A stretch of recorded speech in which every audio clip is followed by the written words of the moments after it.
The rain had been worrying the window since sundown, tapping out a code nobody asked it to send. I sat behind the desk with the lamp pulled low, a glass of bourbon catching the yellow light, and a stack of case files that felt heavier than paper had any right to feel. The week had a headline-shaped hole in it. May 15 through May 22, 2026. 7 days of alarms, patches, claims, counterclaims, and fear. But the one thing that kept eating at me was not a breach. It was the temptation to invent one. That is the story tonight. Not because it is clean, not because it comes with a neat CVE number, a vendor logo, and a quote from a government agency. It matters because cybersecurity runs on truth under pressure, and pressure is where truth starts to sweat. When an analyst, a vendor, a journalist, or an AI system pretends to know what it cannot verify, the damage is not theoretical. It changes patch queues, it moves budgets, it panics boards, it helps attackers hide in the fog. This week, the biggest story is the one we cannot responsibly name without evidence, and that absence says more about the state of the trade than another breathless bulletin ever could. Here are the facts, as cold as the coffee in the precinct pot. I do not have live access to CISA alerts, vendor advisories, Mandiant write-ups, Microsoft Threat Intelligence, Reuters copy, NCSC notices, shadow server telemetry, or the chatter in closed incident response rooms. My knowledge does not extend into the live current of May 2026. So if I told you that some named actor hit a named product last Tuesday with a named CVE, I would not be briefing you. I would not be briefing you. I would be writing fiction in a borrowed uniform. That matters because modern cyber reporting depends on a chain of custody for facts.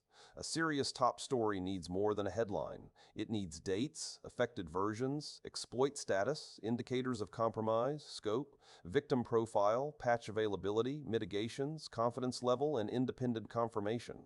If the claim involves active exploitation, we need to know whether that comes from a vendor, CISA, known exploited vulnerabilities, catalog entry, endpoint telemetry, honeypot data, victim disclosure, or a researcher watching packets in the rain. A rumor is not intelligence. A screenshot is not attribution. A Telegram boast is not a body count. The kind of story that would qualify for the week's lead is easy to describe, even if tonight we cannot honestly identify it. It would be active exploitation of a widely deployed edge product, an identity platform, a cloud control plane, a managed service provider, or a critical enterprise tool. Think of the class of events represented by Citrix Bleed, CVE 22234966, where session token theft turned perimeter appliances into unlocked doors. Think of the Move It transfer campaign in 2023, where Klopp exploited CVE 2023-34362 and turned one software flaw into a mass extortion machine. Think of Ivanti Connect secure exploitation, often before involving CVE 2023-46805 and CVE 2024-46805 and CVE 2024-4680688, where attackers chained authentication bypass and command injection against VPN infrastructure before many defenders had finished reading the advisory. The timeline of a real incident also has a shape. First comes quiet exploitation, then anomalous behavior, a researcher tip, a vendor investigation, a patch, a public advisory, scanning, mass exploitation, opportunistic follow-on attacks, and finally the long hangover of incident response.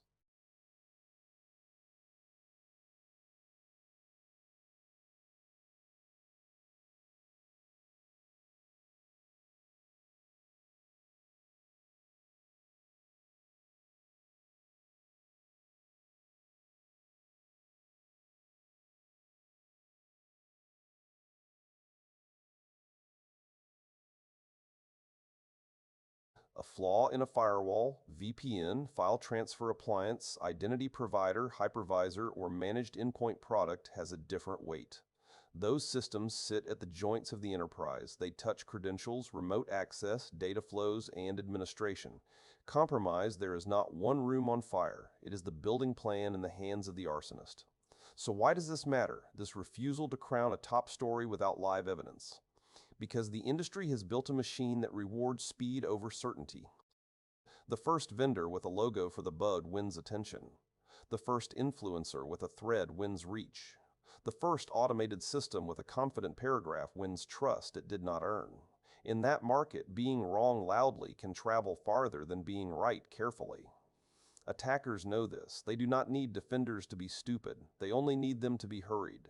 The deeper rot is that cybersecurity has confused information volume with situational awareness.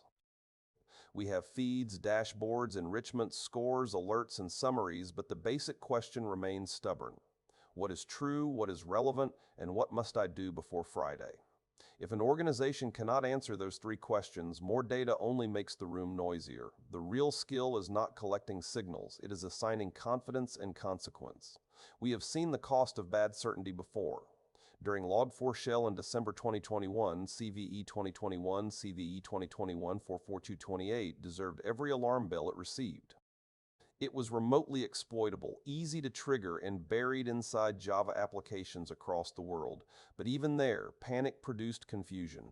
Asset owners did not know where Log4j lived. Vendors issued partial statements. Security teams chased internet-facing exposure while internal applications and third-party dependencies lingered in the shadows. The lesson was not merely patch faster. The lesson was know your environment before the siren starts.